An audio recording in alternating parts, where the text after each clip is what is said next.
Baik, teman-teman semua, Assalamualaikum warahmatullahi wabarakatuh. Selamat pagi. Baik, kali ini saya akan mempresentasikan pratika statistik bisnis uji beda. Nah, yang mana uji beda ini akan kita gunakan untuk pengujian sampel ketika objeknya hanya satu.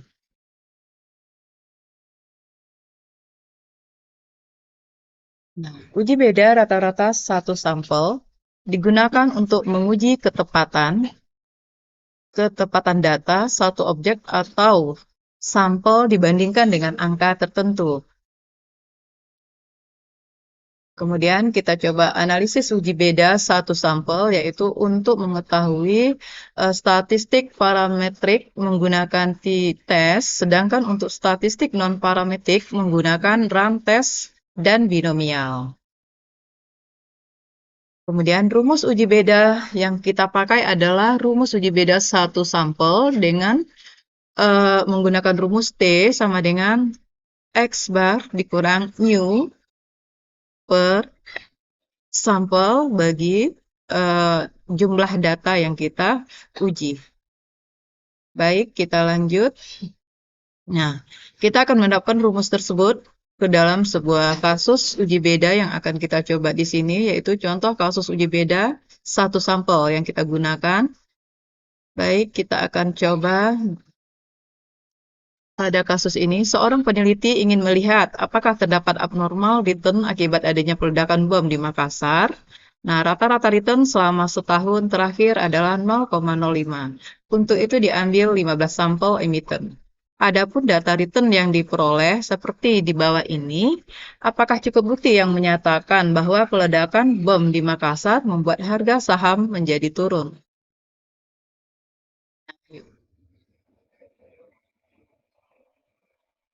Ini dari data contoh kasus di atas, maka akan kita munculkan tabel emiten yang kita tampilkan di sini seperti dari 1 sampai 15, yang mana emitennya 1 0,047, 2 0,0707, 3 min 0,0693, dan yang keempat adalah 0,0213.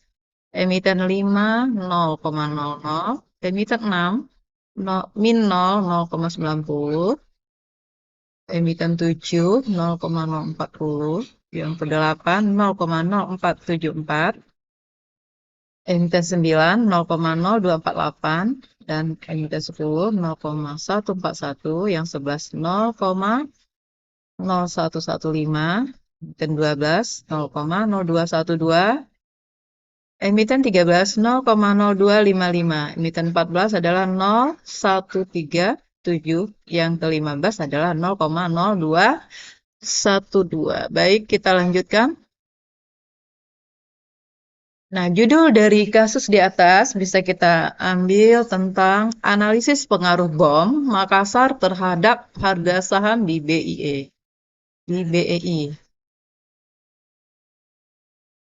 Nah, oke. Rumusan masalah yang kita ambil dari kasus tersebut adalah, apakah saham mengalami perubahan akibat adanya bom di Makassar? Kemudian, tujuan dari penelitian ini adalah untuk menganalisis perubahan saham akibat adanya bom di Makassar. Nah, sekarang hipotesisnya. Yang pertama yaitu harga saham meningkat setelah adanya bom di Makassar. Kemudian hipotesis kedua, harga saham mengalami penurunan setelah adanya bom di Makassar.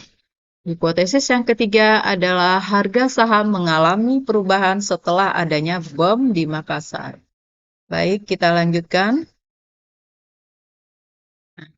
Bagaimana rumus hipotesis statistik yang kita gunakan? Yang pertama yaitu HO atau H0 sebagai H awal adalah new lebih kecil atau sama dengan 0,04. Nah, HI-nya atau hipotesis akhirnya adalah new lebih besar dari 0,04.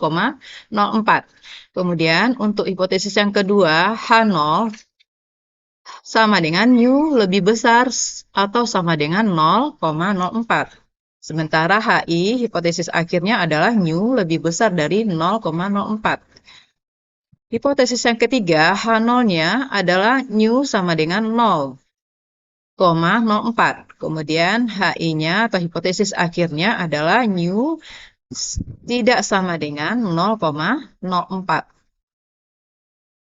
Kemudian kita akan mencoba membahas melalui pembahasan via Excel.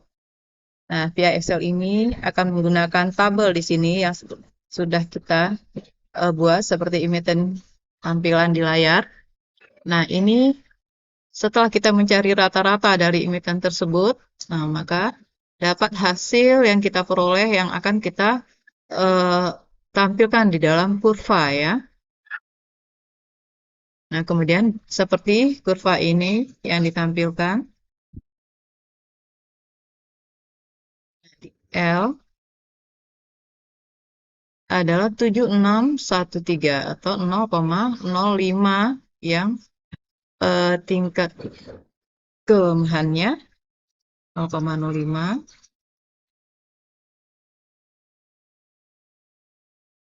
Kemudian kita hipotesis apakah ini signifikan yang pertama? Kalau yang kurva yang pertama itu merupakan tidak signifikan atau hipotesis HI ditolak ya dan H0 yang diterima. Nah, berdasarkan tabel kedua dari hasil kurva ini yang mana batas emitennya adalah 0,05-nya berada di sebelah kiri yaitu 3,44975 yang ini kita peroleh dari tabel Excel yang sudah kita lakukan. Nah, kemudian batasannya adalah di sini min 1,7613. Sementara H0-nya adalah 0,95. Nah, maka berdasarkan tabel ini, signifikan atau hipotesis akhirnya diterima. Dan H0 ditolak karena besar batas sampai 0,95. Kemudian untuk kurva yang ketiga, HI harga saham mengalami perubahan setelah adanya bom di Makassar, yaitu new-nya adalah 0,04. Nah, kurvanya bisa kita lihat di sini, signifikan atau hipotesis H akhir dapat kita terima, dan H0 kita tolak. Nah, ini keputusan yang bisa kita ambil berdasarkan analisis uji beda satu objek sampel. Nah, mungkin ini saja yang dapat saya sampaikan. Mohon koreksinya. Dan untuk tindak lanjutnya, mohon kepada Prof untuk koreksinya. Terima kasih, Prof. Sampai di sini dulu yang dapat saya presentasikan. Terima kasih.